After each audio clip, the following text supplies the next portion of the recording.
In an age where digital notifications rule our lives and every minute is booked by a screen, it's easy to forget that not so long ago, leisure time looked very different. There was a time when you didn't scroll, but stitched, molded, carved, dialed, and tuned. You didn't click, you crafted. Welcome back to Golden Years Unplugged, the show where we rekindle the sparks of yesteryear and uncover how the hobbies of the past still shape the present. Today's episode is more than nostalgia. It's a revival tour of forgotten hobbies that not only define generations, but are quietly, powerfully making a comeback. We're talking about the golden generation's favorite ways to pass the time. Hobbies that taught life lessons, brought families together, and built skill sets many now pay to learn in weekend workshops. These were hobbies done with heart, with hands, and often with others. Some of you watching may feel a warm tug of memory. Others may be discovering these crafts for the first time. Either way, the stories, skills, and satisfaction embedded in these activities are universal and timeless. From model building to gardening, knitting to ham radio, these pursuits are far from obsolete. They are in fact a blueprint for mindful living in a distracted world. So let's dive in. Let's revisit the forgotten hobbies of the golden generation and see how they're not just surviving, but thriving anew. In the 1950s through the 1980s, a popular sight in garages and bedrooms across America was a folding card table covered in plastic sprues, paints, and glue. Model building wasn't just a pastime, it was an educational, artistic, and sometimes even a bonding experience. Whether it was assembling a scale replica of a World War II fighter plane, a battleship, or a classic car, the hobby of model building combined history with hands-on craftsmanship. Children learned patience and planning as they meticulously followed multi-step instructions. Adults found calm in the focus the task demanded. Model kits sparked curiosity about engineering, physics, and global events. It wasn't uncommon for a child to learn the difference between a Spitfire and a Mustang airplane before learning cursive. Fast forward to today, and this seemingly analog pursuit is having a digital age revival. Model building communities are thriving on platforms like Reddit and YouTube. TikTok and Instagram are filled with short, satisfying videos of hyper-detailed builds, like Gundam robots and miniature dioramas with lighting and weather effects. The return of model building isn't just driven by nostalgia, it's driven by a hunger for tactile creativity. More surprisingly, it's not just retired hobbyists returning to their roots. A new generation is discovering the zen of tweezers and glue. Parents are sitting down with children to complete weekend projects, and mental health professionals are prescribing model building as a way to cope with anxiety and improve focus. There's even a therapeutic value in engaging the brain's spatial reasoning in planning centers. Model kits have also evolved. You can still buy vintage planes and cars, but now you can also build solar-powered robots, Star Wars spacecraft, and even 3D printed architecture sets. The hobby now meets the modern world without losing its soul. There's something magical about creating something with your own two hands, something that takes time, effort, and care. Model building reminds us that not all satisfaction is instant. Sometimes the joy is in the journey.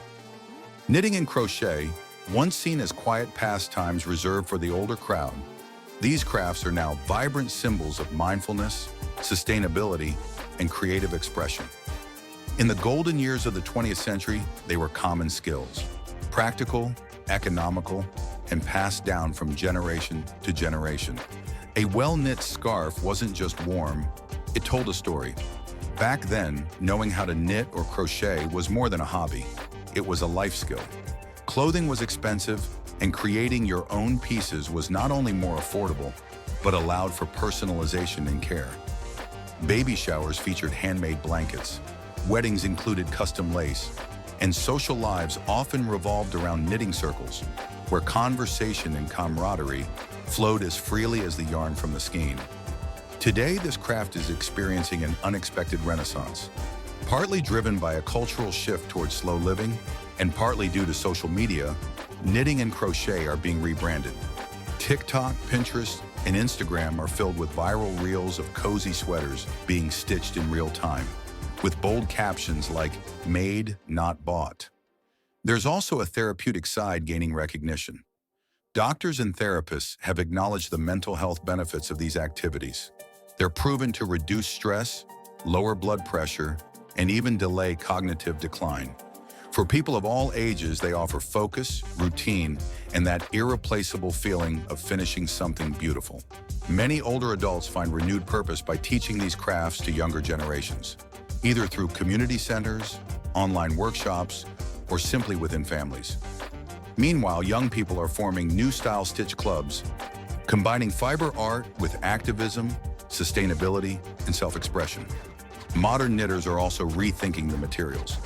Eco-friendly yarns, recycled fibers, and plant-based dyes are gaining popularity. It's not just what you make, but how you make it. In a world of fast fashion and fast living, knitting and crochet are slow, intentional, and deeply human. They're crafts of care, stitch by stitch, row by row. Gardening isn't just about growing vegetables.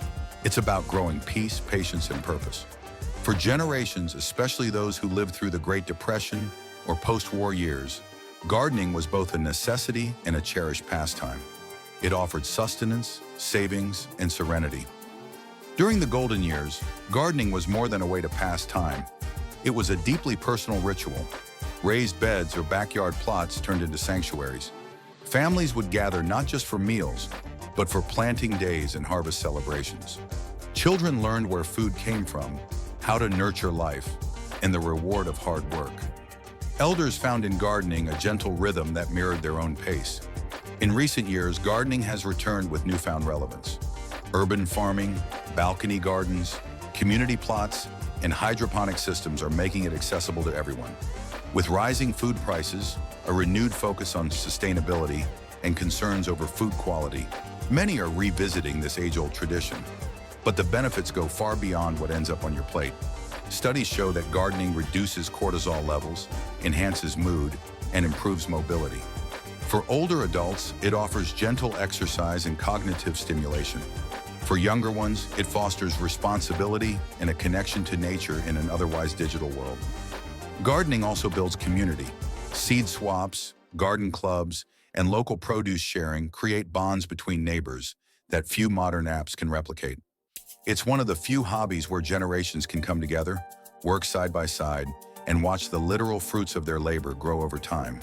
Today's gardeners blend old wisdom with new techniques. Rainwater harvesting, composting, heirloom seeds, and permaculture are just as important as traditional tools and methods. The goal? Sustainability, self-reliance, and joy. In every weed pulled, in every sprouting seedling, lies a story of resilience, nurture, and timeless connection to the earth. Gardening, like life, rewards those who tend with care. Long before Zoom calls or WhatsApp chats, there was ham radio. Known officially as amateur radio, this hobby connected people across continents using only skill, curiosity, and a good antenna. For the golden generation, it was a window to the world.